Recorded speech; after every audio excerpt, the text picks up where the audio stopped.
It's morning. The city is waking up slowly, with quiet streets and soft light reflecting off the buildings.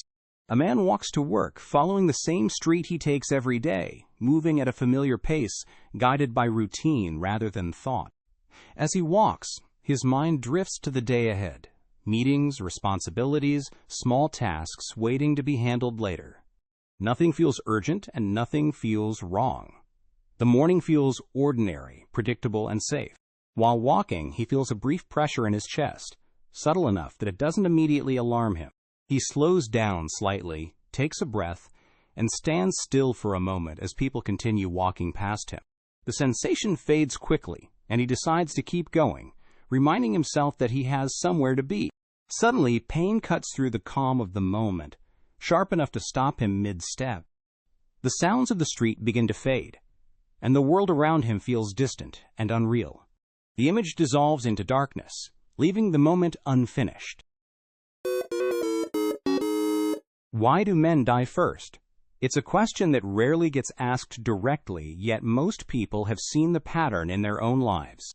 Fathers often pass away earlier than expected, and grandfathers rarely reach the same age as their wives.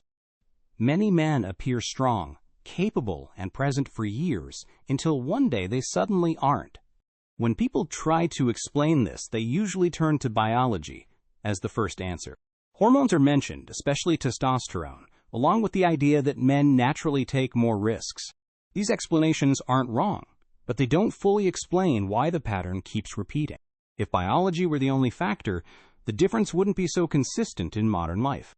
Biology plays a role, but mostly as a foundation rather than a final answer. Men's bodies respond differently to stress, often encouraging action, confidence, and endurance. From an evolutionary perspective, these traits once helped men survive in dangerous and uncertain environments, but the world men evolved for is very different from the one they live in today. Biology alone doesn't explain why many men ignore symptoms or delay medical checkups. It doesn't explain why pain is often treated as something normal rather than something worth addressing. From an early age, many boys learn the same quiet lesson: be strong and don't complain.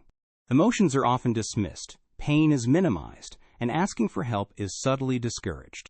Over time, this teaches men to interpret discomfort as something temporary and manageable. Physical pain becomes something to push through, while mental strain becomes something to hide. When something feels off, the question isn't whether it should be checked, but how long it can be endured.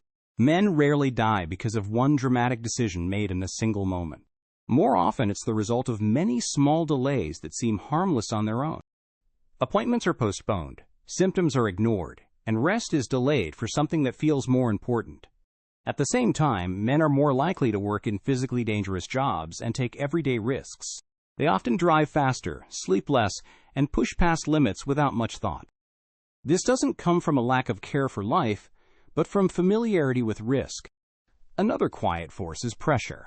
The pressure to provide, to be reliable, and to stay functional.